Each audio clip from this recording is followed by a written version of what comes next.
तो अभी जो हम चैप्टर पढ़ेंगे वो थर्ड चैप्टर है, आदिकालीन कवि, जिसमें आपको विद्यापति में राधा की वंदना, श्री कृष्ण प्रेम, राधा प्रेम, आदिकालीन कवि गोरखनाथ और आदिकालीन कवि अमीर खुसरो के बारे में बताया गया है। तो चलिए पहला है हमारा विद्यापति।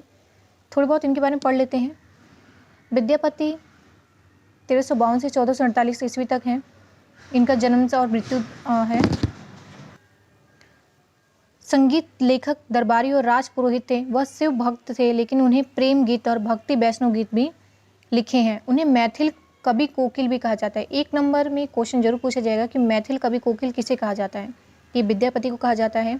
विद्यापति का प्रभाव केवल मैथिली एवं संस्कृत साहित्य तक ही नहीं सीमित नहीं था, बल्कि अन्य पूर्वी भारतीय साहित्यिक परंपराओं तक भी था। विद्यापति को भारतीय साहित्य के भक्ति परंपरा के प्रमुख स्तंभों में से एक और मैथिली भाषा के सर्वोपरि कवि के रूप में जाने जाते हैं। इनका संस्कृत, प्राकृत, अपभ्रंश एवं मातृभाषा मैथिली पर समान अधिकार था।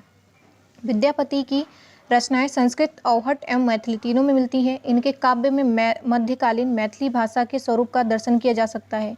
इन्हें वैष्णव और शैव भक्ति के सेतु के रूप में भी स्वीकार किया गया है। मिथिला के लोगों को देसिल बैना सब जन मिठा का सूत्र देकर इन्होंने उत्तरी बिहार के लोक भाषा की जन चेतना को जीवित करने का महती प्रयास किया है। मिथिलांचल के लोक व्यवहार में प्रयोग किए जाने वाले गीतों में आज भी विद्यापति की श्रृंगार और भक्ति रस में पगी रचनाएं हैं। पदावली और कीर्ति लता इनकी अमर रचनाएं हैं। इनकी दो रचनाएं हैं, पदावली और कीर्ति लता, जो कि इनकी अमर रचनाएं हैं।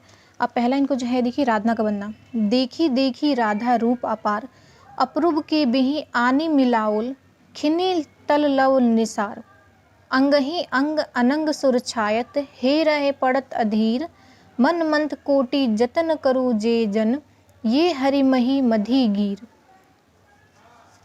उसके बाद है आपका कत कत लक्ष्मी चरण तल नियोछय, रांगनी हेरी विभोरी, करु अभिलख मन ही पद पंकज, अहो निशिवोर अगोरु। संदर्भ आप लिखेंगे, प्रस्तुत पंक्तियां कवि विद्यापति द्वारा रचित है। यह उनकी पदावली से अवतरित है।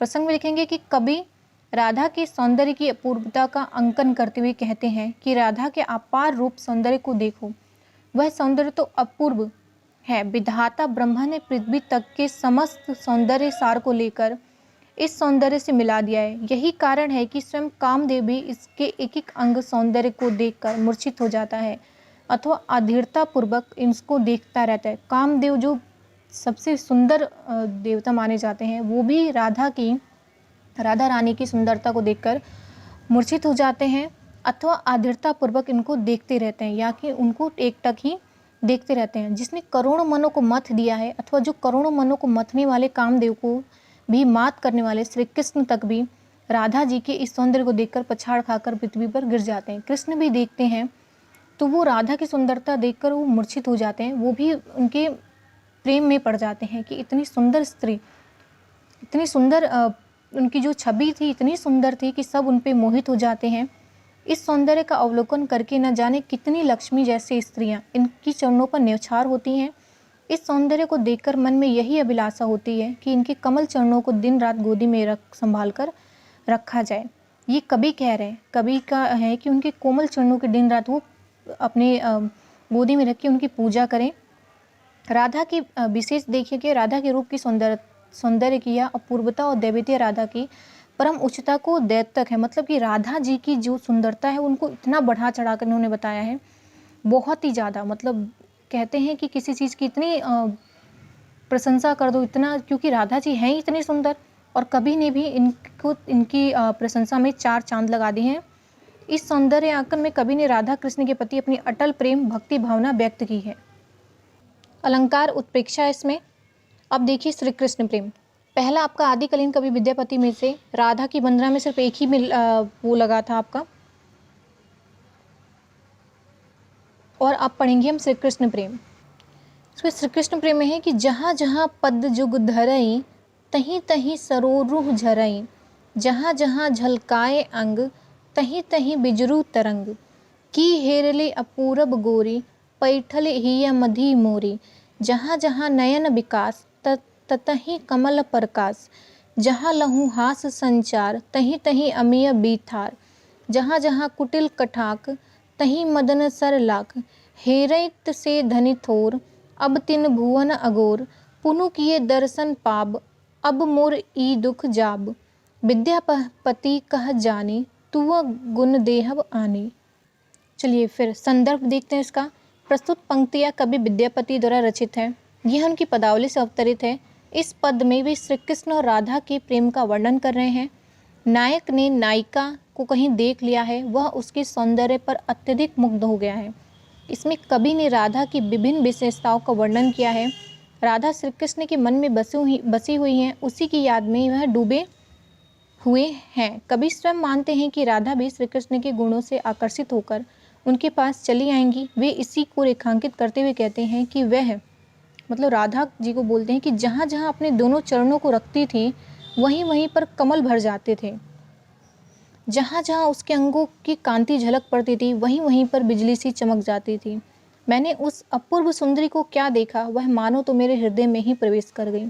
इसमें बताया गया है कि राधा जी की सुंदरता के व्याख्यान करते हुए उन्होंने बोला है कि जहाँ वो पैर रखती थी, वहाँ पे कमल के पुष्प खिल जाते थे, और जहाँ उनका जिससे जो अंग उनके दिखते थे, उन्होंने जहाँ उनके अंग दिखते थे वो इतने सुंदर थे कि वो बिजली के समान लगते थे। जहाँ जहाँ उनके नेत्रों की ज्योति जाती थी, वहीं वहीं कमलों की शोभा का प्रकाश हो जाता था। जहाँ जहाँ उसकी तनिक सी भी हंसी का संचरण होता था, वहीं वहीं पर अमृत का विस्तार फैल जाता था।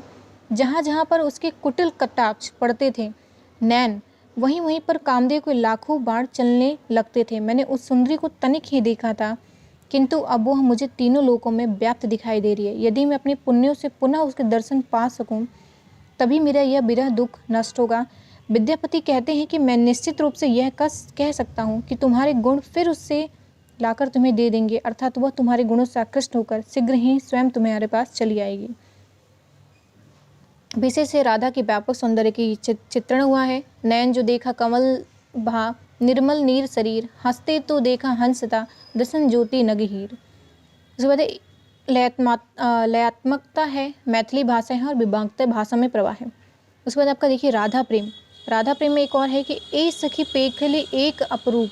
पहले कृष्ण जी ने राधा को देखा था, अब राधा जी कृष्ण को देखती हैं, तो वो उनके बारे में दिया गया है कि कमल जुगल पर चंदक माला, तापर उपजत तरुण तमाला, तापर बेढली बिजुरी लता, कालिंदी तट धीरे चली जाता, सखा शिखर सुधाकर पाती, ताहि नब पल्लव अरुणक भांति, बिमल फिमल जुगल विकास, तापर सापिनी झापल मोर, ए सखी रंगिनी कहल निशान, हेरैत पुनि मोर हरल ज्ञान, कवि विद्यापति एहरस भान, सपुरुख मरम तोहे भल जान। वही है संदर्भ में आपका कि प्रस्तुत पंक्तियाँ कवि विद्यापति द्वारा रचित है, यह उनकी पदावली से अवतरित है। अब इसमें पढ़ेंगे हम कि इस पद में भी राधा के प्रेम का वर्णन करें। पहले श्री कृष्ण के प्रेम का वर्णन कर रहे हैं क्योंकि श्री कृष्ण जी ने राधा को देखा था। अब राधा जी के प्रेम का वर्णन हो रहा है क्योंकि राधा जी ने श्री कृष्ण को देखा है। राधा ने श्री कृष्ण को यमुना के तट पर देख लिया था। वह उनके अपार सौंदर्य पर मोहित हो गई। अपनी मुग्धावस्था और श्री कृष्ण के अपार सौंदर्य का वर्णन सांकेतिक शैली में वह अपनी सखी से कह रही हैं कि राधा अपनी सहेली से श्री कृष्ण के रूप, सौंदर्य, हाव भाव तथा उपमान के रूप में वर्णन करते हुए कहती हैं कि हे सखी, मैंने एक अपूर्व सौंदर्य देखा, ऐसा सौंदर्य जिसे मैंने पहले कभी नहीं देखा। उसे सुनकर तो मुझे स्वप्न में देखा हुआ सौंदर्य मानोगी। दो कमलों पर, मतलब कमल के समान सुंदर चरणों पर चंद्रमाओं की माला, चंद्रमाओं के समान सुंदर नखों की पंक्तियाँ सुशोभित थी। उसके ऊपर तरुण तमाल के समान है युवा समान श्याम शरीर उपजा हुआ, मतलब सुशोभित था। उसको बिजली की बेल, बिजली के समान दिव्य पीतांबर लपेटे हुए थी। वह तमाल वृक्ष श्याम शरीर धीरे धीरे यमुना के किनारे जा रहा था। वो उनके शरीर की जो सुंदरता थी उनकी व्याख्या कर रही हैं। उनकी जो शकल, उनके जो पैर हैं, उनके जो शरीर हैं, उनका जो मुख है, उनके शरीर की पूरी शरीर की वो जो उन्होंने देखा है, तो अपने तरीके से जिस प्रकार वो कहते हैं कि जो कमल को बता रही हैं, तो कमल को उनसे बता रही हैं कि कमल के समान, जैसे उनकी तुलना कर रही हैं कि उनके जो नैन हैं, उनके जो पैर हैं, चरण है, वो किसके समान है? वो पुष्प के समान है, कमल के समान है। शाखा शिखर चंद्रमाओं की पंक्ति से चंद्रमा के समान सुंदर नख पंक्ति से सुशोभित थी। उस पर नवीन पत्तों के समान सुंदर हाथों को, पत्तों की जो तुलना की वो हाथों से की है। लाल लाल ज्योति मतलब रक्त की लाली दिखाई दे रही थी। दोनों निर्मल बिंब, दोनों अछूते होस्ट विकसित हो रहे थे। उन पर स्थित होकर तोते की चोंच के समान सुंदर नासिका, जो तोते की चोंच के बन नासिका मतलब नाक की उन्होंने तुलना की है, निवास कर रहा था। उस पर चंचल खंजनों का जोड़ा, खंजन का मतलब नेत्रों के समान। खंजन एक छोटा सा पक्षी होता है जो बहुत सुंदर होता है।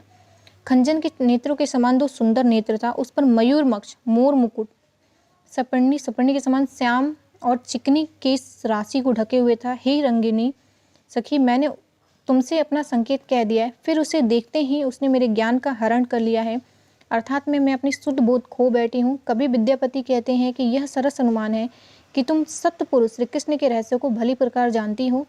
इसमें विशेष देखा है कि नायिका द्वारा अपने प्रेम के रहस्य को कभी कभी गूढ़ रीति से कहने की भी परंपरा है। बिहारी नायिका अपने प्रेम को गूढ़ रीति से व्यक्त करती अपनी सखी से कहती हैं। इसके बाद आपका देख लीजिए मैथिली भाषाएं बिंबात्मक है और लयात्मक है। इसके बाद हम पढ़ेंगे आदिकालीन कवि गोरखनाथ की, जो आगे आपका लगा है गोरखनाथ गोरखबानी संपादक, ये पढ़ेंगे नेक्स्ट वीडियो में। अभी के लिए इतना ही, धन्यवाद।